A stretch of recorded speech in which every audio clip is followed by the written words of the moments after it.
हाथी, मगरमच्छ, कौआ और किसान। एक समय की बात है। एक घने जंगल के किनारे एक गांव बसा था। गांव में एक मेहनती किसान रहता था जो रोज अपने खेतों में मेहनत करता और अपने परिवार का भरण पोषण करता था। हाथी की मदद। किसान का खेत जंगल के पास था, जहां एक बड़ा हाथी रहता था। वह किसान का मित्र था और जब भी किसान को खेत जोतने में परेशानी होती, हाथी अपनी सूंड से उसकी मदद करता। किसान भी हाथी को गुड़ और केले खिलाकर उसकी सेवा करता था। मगरमच्छ का लालच।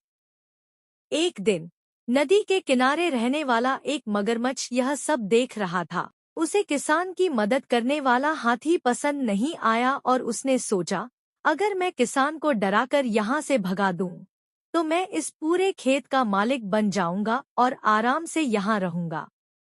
मगरमच्छ ने योजना बनाई और रात में किसान के खेत में जाकर फसल को नुकसान पहुंचाने लगा। जब किसान ने सुबह देखा कि उसकी फसल बर्बाद हो रही है, तो वह बहुत परेशान हुआ।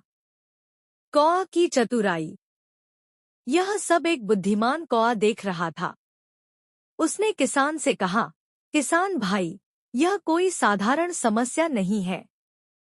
लगता है कि कोई जानबूझकर तुम्हारी फसल को बर्बाद कर रहा है।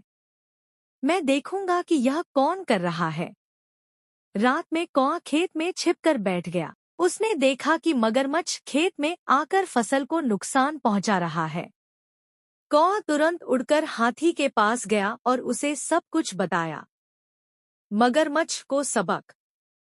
अगली रात जब मगरमच्छ फिर से खेत में आया, तो हाथी वहां पहले से ही तैयार खड़ा था। जैसे ही मगरमच्छ ने फसल उखाड़नी शुरू की, हाथी ने अपनी सूंड से उसे पकड़ लिया और दूर नदी में फेंक दिया। मगरमच्छ डर गया और समझ गया कि लालच करना गलत है।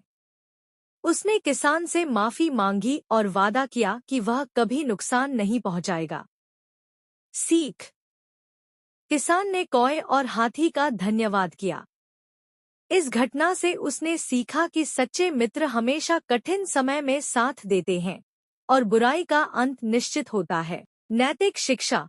सच्ची मित्रता और चतुराई से किसी भी समस्या का हल निकाला जा सकता है।